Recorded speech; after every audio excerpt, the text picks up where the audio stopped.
Welcome, fellow wine lovers. This is the Wine Ghost podcast. I'm Mate Bosch, a certified sommelier and seeker of hidden stories behind the most mysterious drink in history. For more information or direct contact, please look for the Wine Ghost on Instagram and Facebook. But now, please grab a glass, get comfortable, and listen to how the day's ghosts get out of the bottle.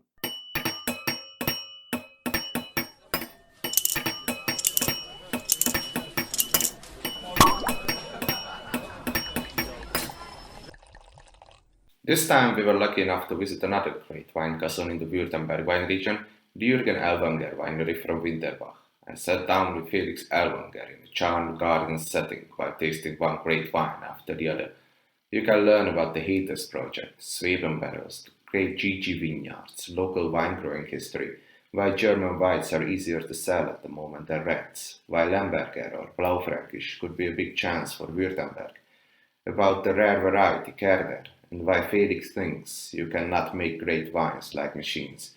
This is Felix's idea for great wine. Quote, "It doesn't happen very often, but do you know that moment when you drink a wine and you have to smile? Not because it's funny, but because it's wonderful." Unquote.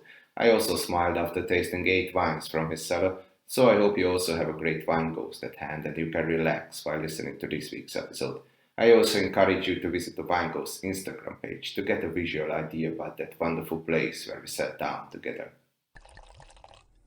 Okay, so now thank you for the invitation and this beautiful terrace and on this sunny afternoon, and welcome to the show. Thanks for the wines. How are you today, sir? Yeah, hello. So I'm very happy that you are here in our winery. I'm Felix Ellwanger from the winery Jürgen Ellwanger. So Jürgen is my father, and I have the winery together with my brother, with Jörg.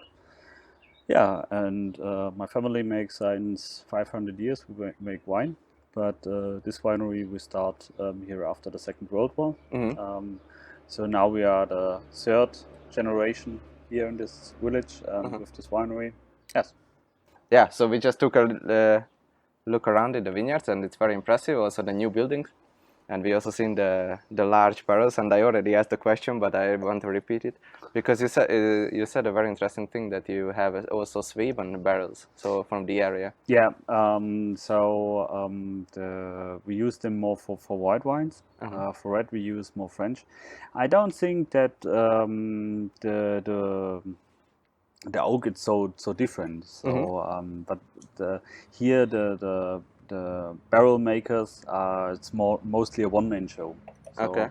And in the French oaks, the French barrels are made more. They make much more quantities of barrels, and they make very high quality barrels. That's why we use more French barrels. But I think the oak, it's not so different. So, and when you see German oak,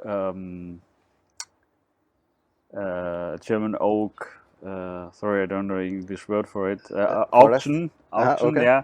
There are a lot of French people who buy German oak, and I don't know if every French barrel is really from French oak. So, Okay. I think that everybody knows it. Nobody Open says it, secret. but it's Okay. the French. The French guys make very high class barrels, and that's the thing which it's important for me, not which oak it is. But you also said you keep the white wines in the local barrels. So why? So my father was one of the first guys here who worked with barracks, and so we had a lot of years to experiment with the oak, and for it's not a good thing to work with Riesling and oak, but with Pinot Blanc, Pinot Gris, also with some grape varieties like Sauvignon Blanc, Chardonnay. It's no problem, and it's more than our international style and not only the German clean style of white wine. Yeah. And can you explain maybe why you don't want to work, or why it's not favorable to work with Riesling and oak together? It doesn't work. So Riesling, it's more like Riesling. It's a very elegant and very complex and very it's more like a flower. So it's and when you come with oak, you crush it. So it works, but it doesn't taste anymore like Riesling. And it's complex on its own. It doesn't need any barrels, right? Yeah. So the oak, it's always harder than the fruit of the Riesling, and it doesn't work together. Yeah. If you have a Chardonnay which have muscles, he can work with the oak, but not a Riesling. But I've also seen bigger barrels, so these 1400 and sizes like this, right? Yeah, we use them for the middle class and lower class red wines, but also it works with Riesling. There you can there it's more the oxidation of the barrel, not the taste of the wood, of the oak, and this also you seen in other areas of Germany. They also work with big wooden barrels, but not with the small ones, obviously. So that's now the GG from 2018. It's Schneider Altenberg. So Schneid, it's the main wine village here in the Rems Valley. So you have there are a lot of vineyards, and Altenberg, it's the part of it which is the best part of it. So Altenberg is old, means old, and the names comes from in Württemberg. When you have a family in former times and the old guys were dying, every son gets a little bit of the winery, and not everything gets the oldest brother or the oldest child. And but the old people still keeps the best part for themselves, so that they can be sure that the children care about them. You understand? And this is the Altenberg, the old. The vineyard for the old people. Yeah, it's always vineyards which are in the near of the village that they don't have to walk so long. But it's always one of the best parts. Oh, okay. That's why the name Altenberg. And you only use spontaneous fermentation, or? No, here you can find both in one wine. So 50% are spontaneous fermentation, and the other 50% are with normal yeast. So I don't think that spontaneous fermentation is always good. So it doesn't. Yeah. So you can. For me, it's no religion to do that. Yeah. Okay. So I want to make great wines. I don't want to make a spontaneous fermentation. Yeah. And for Riesling, I like both styles, and the combination of both for me makes it more complex. And this also some lees contact, probably, right? Yeah, but not so long. So for Riesling, you look more for the prime fruit. So with Sauvignon or with Pinot Gris or something, you have longer contact times. But for Riesling, yeah. But I just tasted it. It's quite full-bodied, I think. Yeah.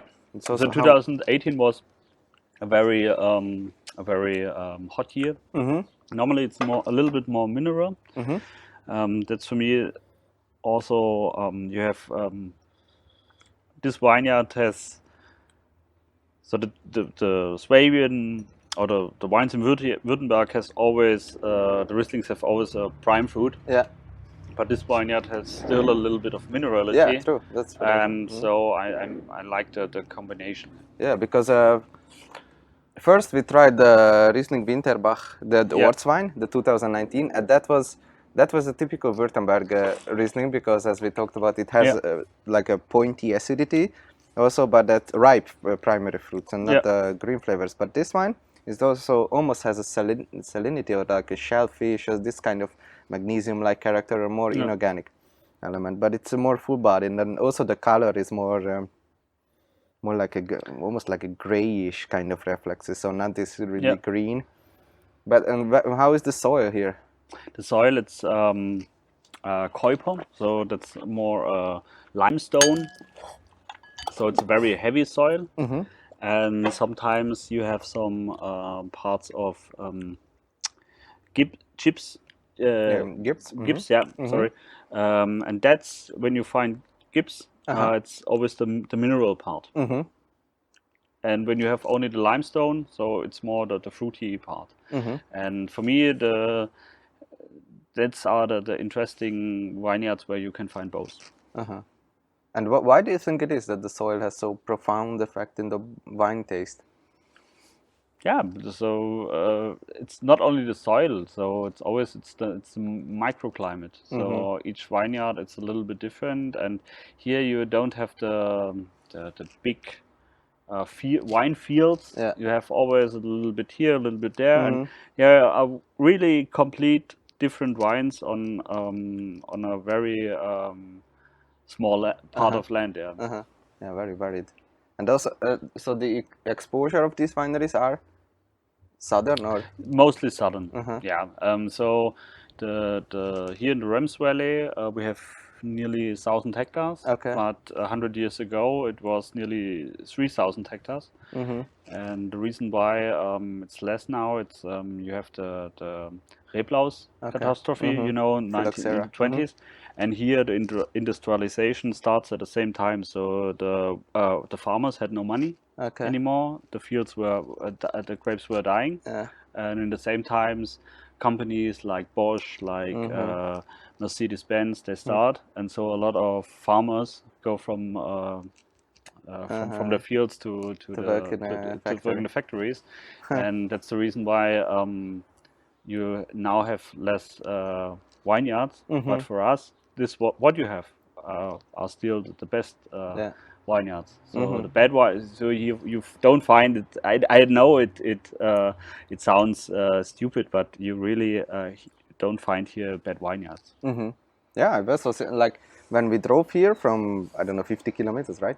So we drove like in little valleys and side valleys and so much exposure. And I know that this place is full of sandstone because you also see the buildings are built up of sandstone. And that's not a bad soil for wines, actually, right? And there is an old guy living under us. He's 95 years old or something. And he told me earlier that these also near Schwäbisch Hall, there was full of plantings of grapes earlier. So that was really the only explanation why these factories and the Felix Ellwanger came at the same time, and that's it. Yeah, that's the reason why. So in former times, the farmers around the world, also in Bordeaux, they don't say, "Oh, we want to make great wines." They said, "Hey, we have to make wine because the people need wine." So it was a rare thing, and but they don't earn a lot of money with it, and so and then the big companies came, and the wine field were dying because of the Reblaus catastrophe, and so they start to work in the companies and not anymore on the vineyards. But there's still some wine growers anymore, and this one have now the best parts. Yeah, thank God your family kept that tradition. So. And your tradition goes back to the 16th century, right? Yes. But that was in another village, or? Also here in the Rems Valley, but you cannot tell it was exactly there. So, but so in Weinstadt Großheppach, we know that the Nicodemus Ellwanger was the first guy from the family who worked with wine, and since there you can see that the family was always making wine. But in this time, there were more farmers. They don't fill the wine in bottles. They make it in barrels and sell the barrel. Okay, true. Yeah, they were more like farmers, not really winemakers. Yeah. Cool. And so you told me that after the Second World War you established this winery, and what?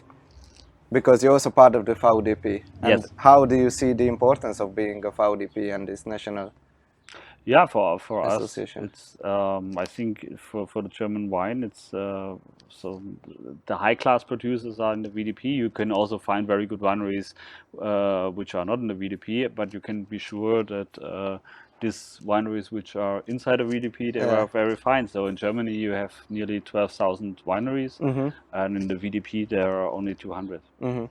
And we get in the VDP 93, I think. Okay. So and we were here in Württemberg. We were the first winery which has no, which were not a prince or Okay, first, a yeah. fürst or something. Baron. Yeah, yeah. Okay.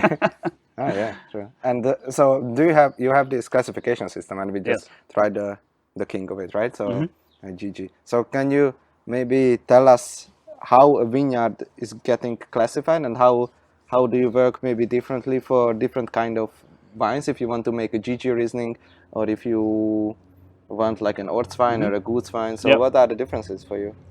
So first, the vineyard, it's always the best part of the winery. So for us, we have 4 GG vineyards. So that's what we have now. It's the Altenberg, then we have the Linenbrunnen for Pinot Blanc, the Berg for Lemberger, and the Hungerberg, that's here in Winterbach for Pinot Blanc. And yeah, the classification, first the vineyard, you as a winery, because you know as the best which are the best vineyards, and then you show it to the another VDP members, and they said, okay, that's GG vineyard. But for me, most important is that the GGs get tasted every year by every VDP winery in the region of Württemberg. And only when they said, okay, that's a GG, then it's a GG. That's like you have a Porsche, and the Porsche said, okay, let's give it to Mercedes. And when Mercedes said, okay, that's a real Porsche, then they would sell it. Yeah. So I think that's the hardest kind of qualification you can get. Then that other wineries have to said, okay, that's real GG. Yeah.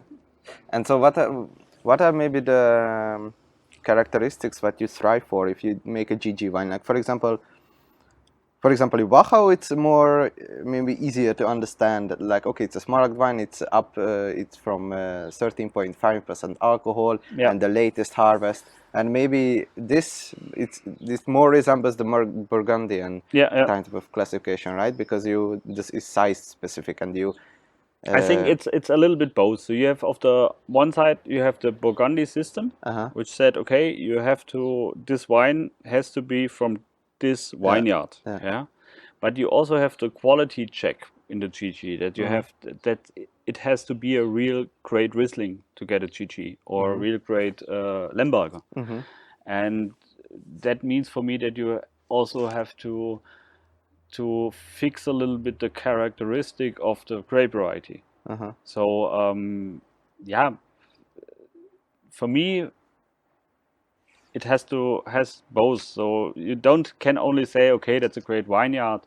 You can make bad wines from great vineyards, or you can make great wines from bad vineyards. But a GG has to be both. It has to be a great vineyard and it has to be a great wine.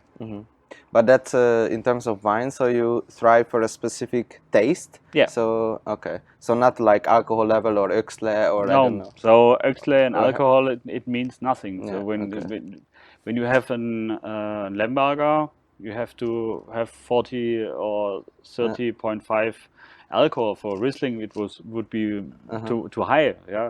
So, and it's also a little bit a question about characteristics. So in the 19th, we said, okay, the red wines has to be heavy, and had to be a real blockbuster. Now you get more and more filigrane, you get more elegant wines, and wines which are a little bit more,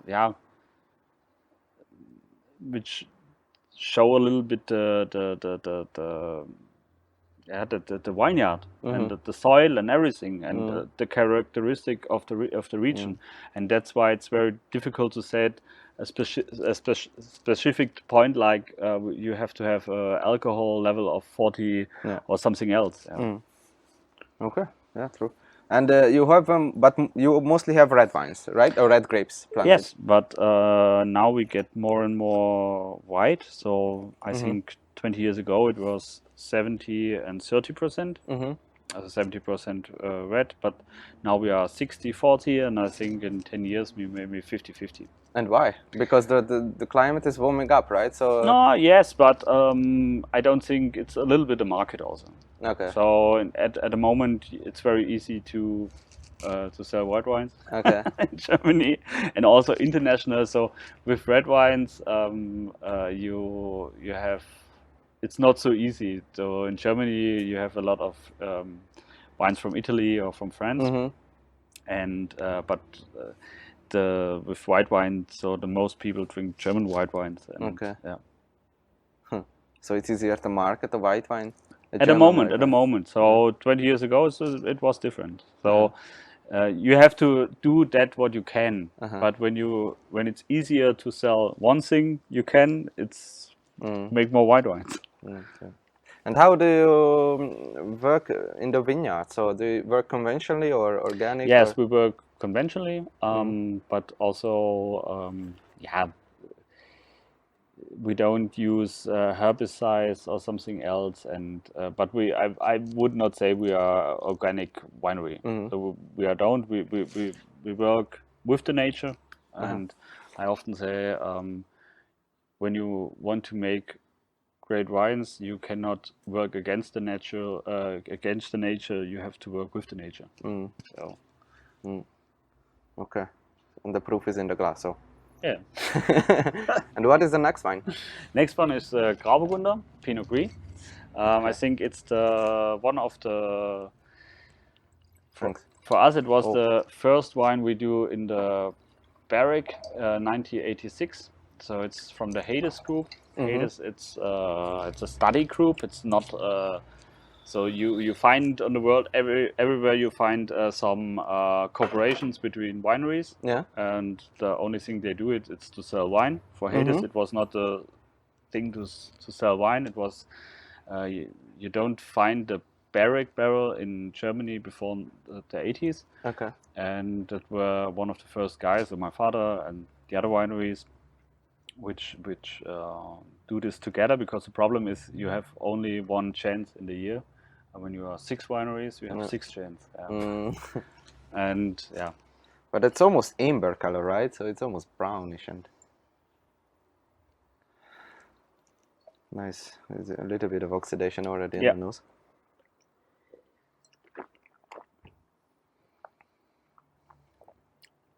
Wow. So it's a very creamy and full body wine. It's a malolactic fermentation as well. Yeah, also.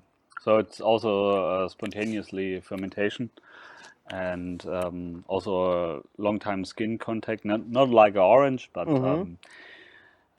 that's why the color probably, right? But you use filtration, right, and fining as well. Yes. Yes, we do. By white wine, by red wine, we don't do it.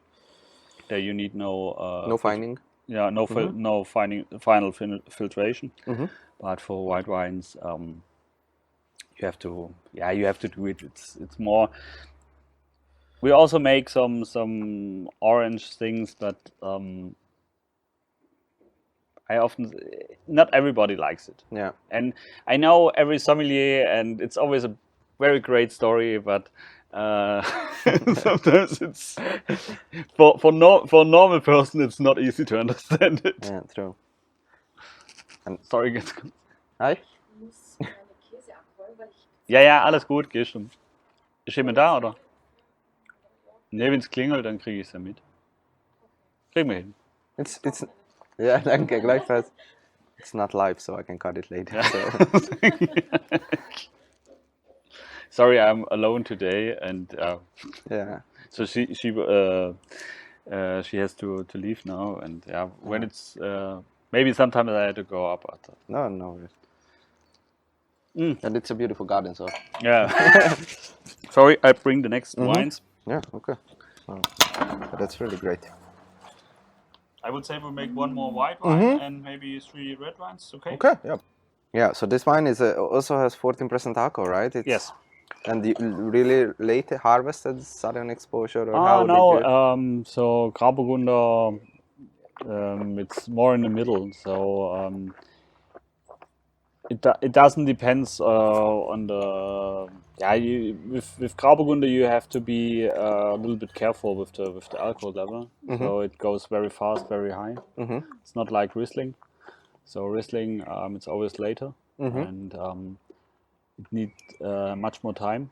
So when you have 90 or 95 Öxle, so it's very high. For Grauburgunder it's nothing. Yeah. True. But you have the for me the quality of a wine doesn't depend on the alcohol level.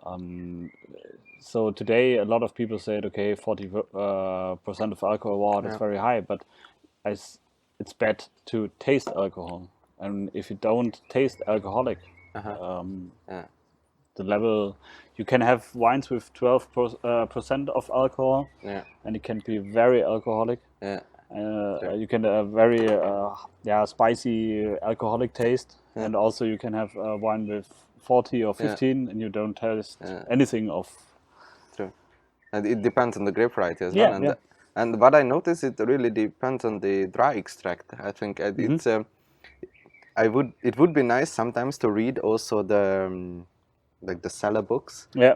What kind of or how much dry extract does the wine have, and how dense the wine is? Because this wine is dense. I feel it's filling wine. It also almost has tannins. Yeah. So it's almost like the orange level. But you said that it's really like a full body. It needs some food, but you can also drink it in front of the fireplace. So it's also like it's.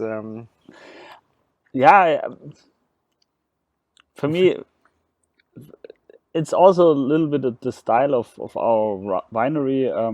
We can make very elegant wine, but we can also make very heavy wines like this one. And I love this wine really, and we need it also more and more.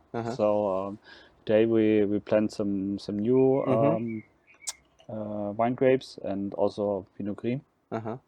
So you see in the high hotery in the high class restaurants, you can work with this kind of wines. That's no easy wine you can drink on the terrace in the summer, but it's a very good wine when you have some Asian food or when it's with a lot of with a heavy fish. The only thing which it doesn't compare it with spicy food, then it's then it gets alcohol. But we use it often with some things like mango. So you know what I mean? This this fruity, very fruity kind of Asian food. But what I really like with the Grauburgunder, it's pork. I think pulled pork or this kind of roasted pork. I think because it has some fattiness, some rich protein, and this wine needs something. So it works also with barbecue. Probably, true. The next one, it's much more for Asian food. Okay, let's try. And that's the white Nicodemus. Okay. You know, I told you that we. But you can spit if you want. I try. Okay. That the first Ellwanger was Nicodemus, and that's the name of the plant. But it's no plant, no plant. It's this year. It's completely Kerner. So Kerner is a typical grape variety from this area. How should I say it? The problem of Kerner it's that it was a grape variety who was made to grow in vineyards where the Riesling doesn't work. Okay. And this works very good. And so the Kerner goes in the 60s in all in Germany you find Kerner. And it was always used for very cheap wines. And Kerner it's a grape variety which needs a very high altitude level. So this on 500 meters they are grown. And then you get a lot of fruit. You get a little bit like Sauvignon Blanc. And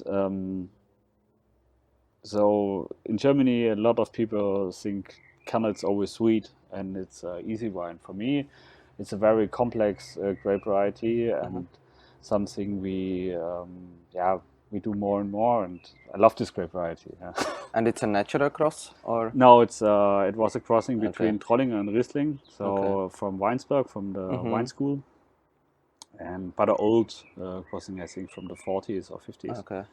And but you see, it's very intensive. So you have this tropical fruit inside. For me, a little bit like Sauvignon Blanc, not a green Sauvignon, more the fruity style. But so for this wine, I often said, if you like it or not, I don't know any wine in the world which tastes like that. Yeah, yes, too. But it also, I don't know this grape variety, but it has thick skins, probably, right? Yeah. And also some lees contact as well with this wine. Or? Yeah, not so long, but but it almost has some kind of an austere character. So yeah, I know what you mean. It's not a honey-like feeling, but it's very really long. present. Yeah, and it's almost salty or some kind of.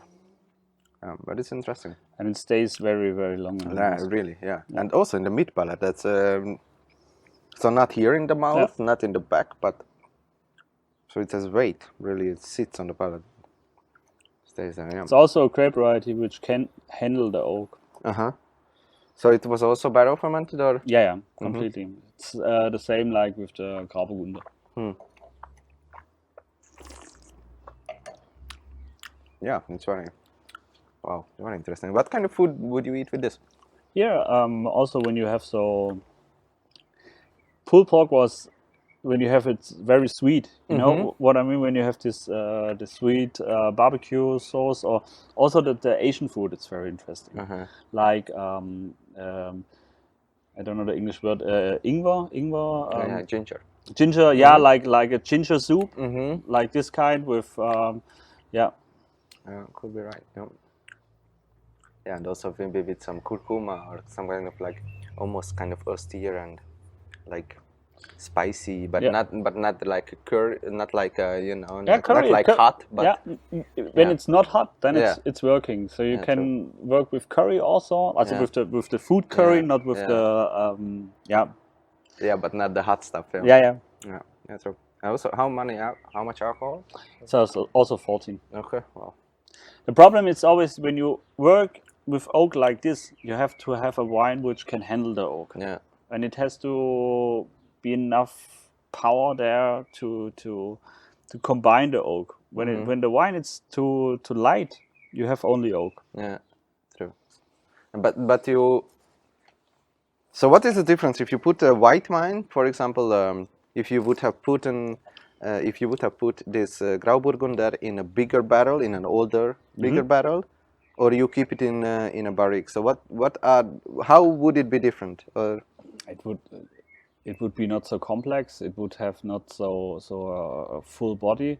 The problem is not when we talk about oak. We talk often about the taste of oak, but the thing is the oxidation, the micro-oxidation in the barrel, and so you get a complete different style of wine when you have it in a small barrel than in a big barrel, because you have a lot more of oxidation. And structure-wise, so the acidity would be maybe rounder and lower, or the flavors would be more like a riper character? I think it's the acidity normally stays. Only you have a malolactic fermentation, what often happens in the barrel.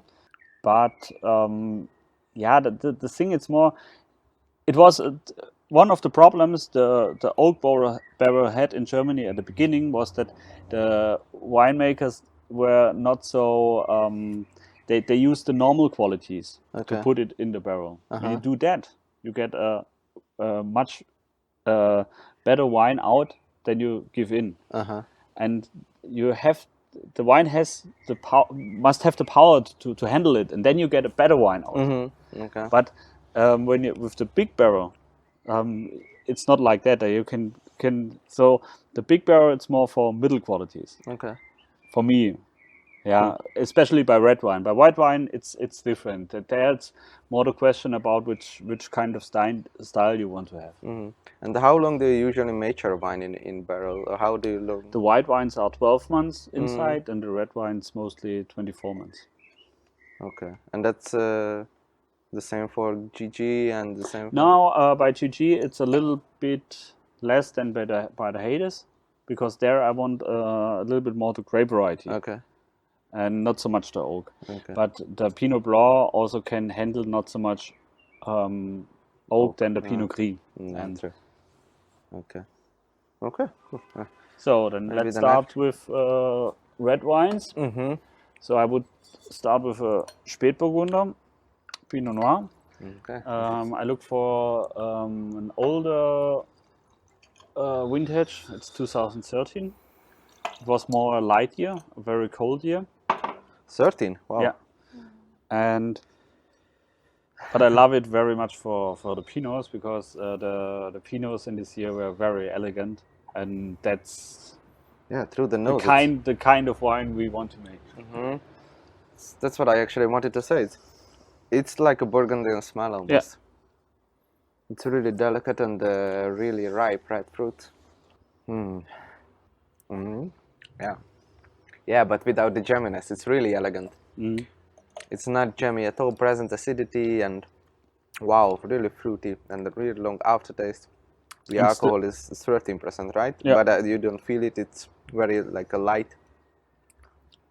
It almost cured the red fruit. Yeah. So the thing I want to show you with this wine, it's that the wines here can stay very long. Yeah, so true. for Pinots, it's 7 years, but when we taste later Lemberger, it's 30 years or 40 years, no problem.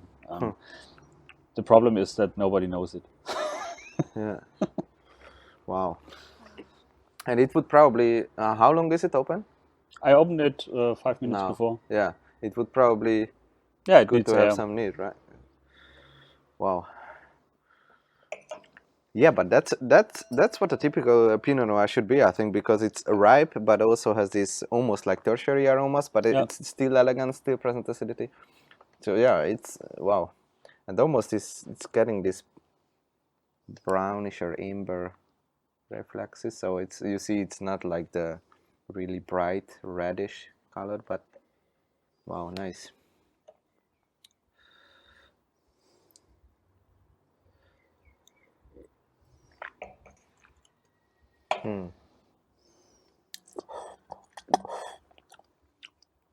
That's from the Linenbrunnen. So our best vineyard for Spätburgunder. And it's always the colder vineyards, not the very hot ones, which is higher. It's more like 450 meters. Okay. And in the hot zones, you have more the Lemberger, as you know, as Frankreich. Spätburgunder Hebsacker Lichtenberg. Yeah, the Lichtenberg, it's the name for the complete vineyard. And now we have the name of the old name of the vineyard. Okay. So it's the law of 1971. Okay. It's a little bit different. The new wine law in the 1971 was that they put a lot of vineyards together to one new name. Okay. Which was the name over it, and that's Lichtenberg. Okay. But the name of the Gewand, we say in Germany, it's Linenbrunnen. Okay. Lichtenberg, that means light. Lichtenberg, light. Yes. Mountain. So Lichtenberg, it's the name now for the Premier Cru. Okay. So I changed it. I changed the names with the in the law, because Lichtenberg now, it's the name for the Premier Cru, and the one part of the Lichtenberg, that's the Premier Cru, that's the Linenbrunnen. And what kind of soil do you have there? There you have it's a very, very heavy soil. Okay. There is the limestone. It's so hard. That's real like stone, not like lime. And, that's why you have also a little bit of minerality inside of it, and a very elegant style of Pinot for me. And Hebsack, the village there, it's real microclimate, so that you don't have so much. That a lot of when the wind blows really through these vineyards, and so it get dry, and you don't have the foulness. The mold pressure Yes. and things like this. And it was in bigger barrels, right? No, it was also in barrique. In barrique, but the wine has to handle the oak. That's. You don't have to taste it. It should make the wine more complex. Nice. And you also have Zweigelt, right, in the vineyard? That would be the next one. Okay. My father was the first guy who bring Zweigelt to Germany. So we have Zweigelt since the middle of the 70s. And the reason was Pinot. It's a very typical grape variety here in the Rems Valley. Okay. And Lemberger, nobody knows it, but Lemberger, it's typical for Württemberg, but it's not so typical for the Rems Valley. Okay. So we were one of the first guys who bring Lemberger here because it's more in Heilbronn. Okay. There you will find since 200 years Lemberger. But here was not a lot of Lemberger, and my father loved Lemberger really, and he brings it in the 60s. But you have there some cold years, and Lemberger gets very hard. And we have some practicants from Austria, and they said, you should take the Zweigelt because it's more rounder, and that was the reason why we bring Zweigelt here. But it's very purplish, really. That's the whole other character of the wine, and also very vibrant color. Yeah, it's for me. It's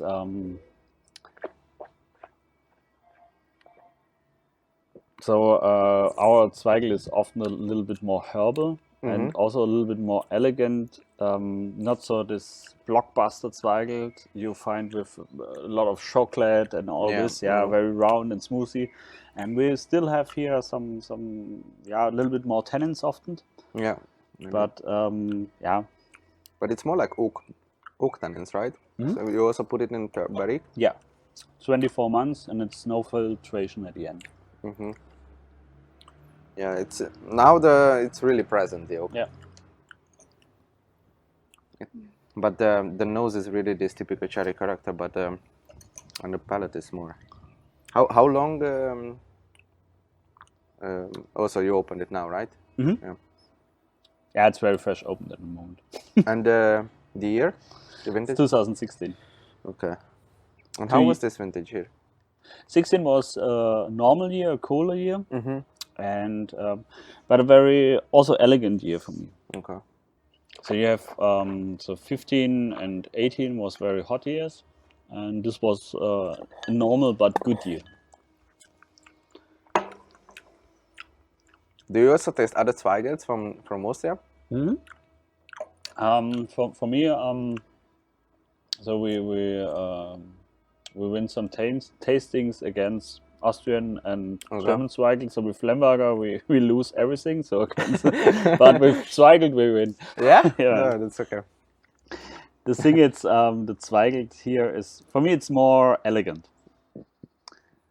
You have to, it's still heavy, but it's not so. This only chocolate and dried wines. You still have the acidity.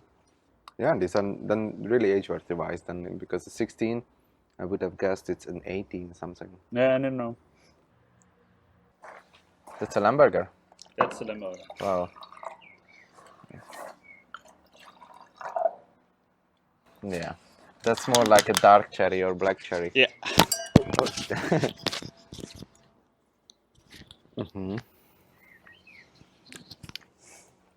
Yeah, Blaufränkisch. Yeah. Blaufränkisch. Yeah.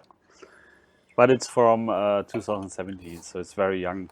Okay. And, normally, I think Lemberger, it's for me one of the grape variety which can really age really long. And I hope that the wine world will understand it in the next years. Yeah. So I taste Lembergers from the 50s, and they stand really better than some wines from Bordeaux or anything. Yeah. So I think it's a secret pearl. Nobody does it. Yeah, nobody said, okay, let's stay the Lemberger in the cellar for 50 years. Nobody does it, but it works. And there are not a lot of grape varieties in the world which can age so long. And why do you think Lemberger could age so long? You have a very high acidity level, and you have a lot of tannins. And that's two things you need for aging: sweetness, acidity, and tannins. And for red wine, yeah, there's no sweetness, and from the other both things you have a lot in the Lemberger. Yeah, but from the color, if I look at it, I can easily see my two fingers under the wine. So if I look at it, it's more like, just by the look, I would say it's a young Nebbiolo maybe. And also, because after what the days comes, it's really surprising what kind of tannin level does the wine have. And also the nose, it's much more darker than, for example, the Pinot Noir. So it's almost like the darker cherry kind of side. I think often, sometimes Lemberger, for me, it's a little bit like the wines in the Piedmont. So at the beginning, there's always a lot of tannins and this prime aroma like cherries. Now what you have now at cherries gets to chocolate by aging. And I think Lemberger, it's the big chance of Württemberg, surely, because it's the typical grape variety here. Also like in Hungary or in Austria. And it's something you cannot plant it in Australia or something. It's really, it's a little bit, nearby the Pinot, but more the full body red wine. So I think for Germany, Pinot Noir will always be the number one grape variety, the Pinot. But number two will be Lemberger in maybe 10 years. Yeah, and I think the trend is going towards more these kind of red wines, so which is between the really light, so like a Beaujolais or a Gamay kind of, maybe carbonic maceration, and it's really fresh.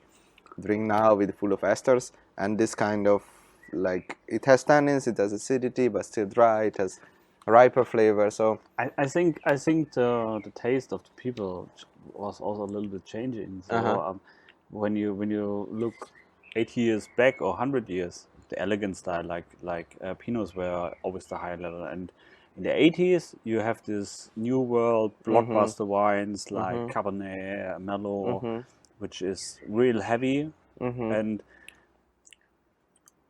you can produce Merlot everywhere in the world, but things like Pinot and Lemberger you cannot produce everywhere in the world. And it's, for me, it's more elegant style, and something which can get very old, but a normal Merlot cannot do this. You need wine. It's not only alcohol and it's not only power, it's also minerality, it's always acidity, and acidity is for me one of the most important things in wine. And how long was it in barrels? Also 24 months. And in barriques, right? In barriques? And you see, you don't taste the oak. It's more like fruit tannins, but it's really ripe. So when did you harvest this?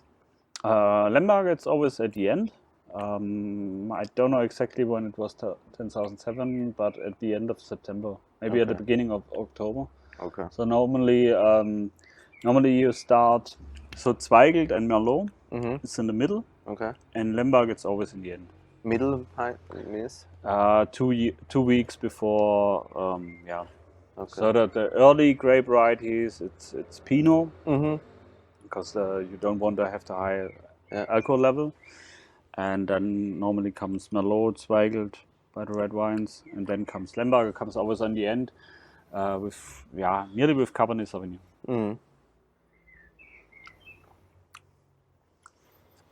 And which place or which vineyard does it? That's the Lemberger Berg. Lemberger Berg.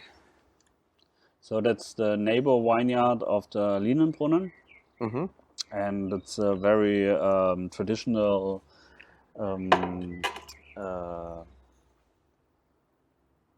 position of the grape varieties. So you have in the high vineyards, you have the Pinot, and in the middle part you have the Lemberger, Okay. because that's the hottest parts, and there you Needs would to normally ripen.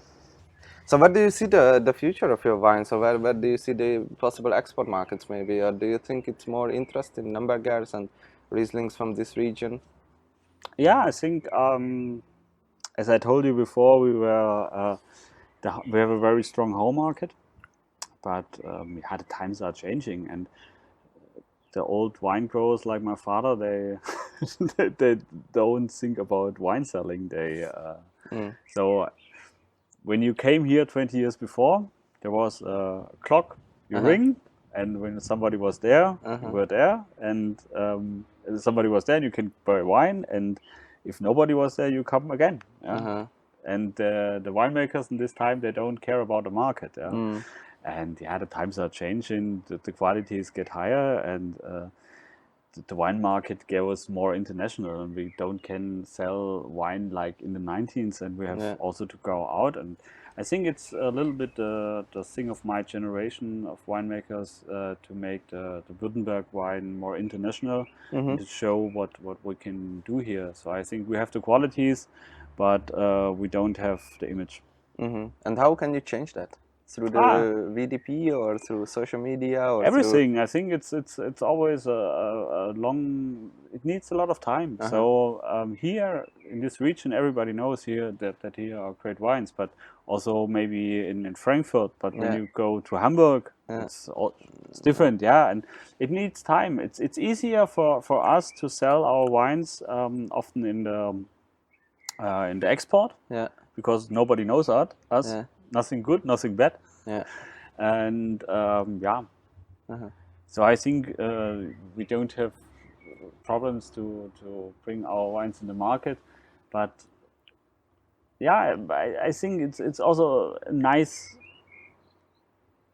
to show our wines international and to show what we can do here, and that's not the easy German Liebfrauenmilch. Yeah. So here you can also have very heavy red wines.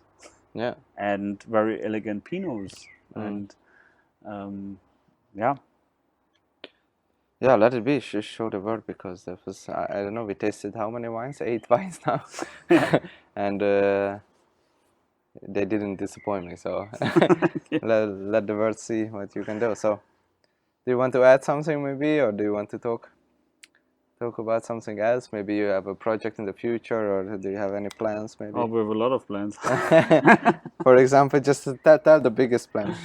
The biggest plans, I think, now we work a little bit on orange wines, which comes out, but maybe in 4 years.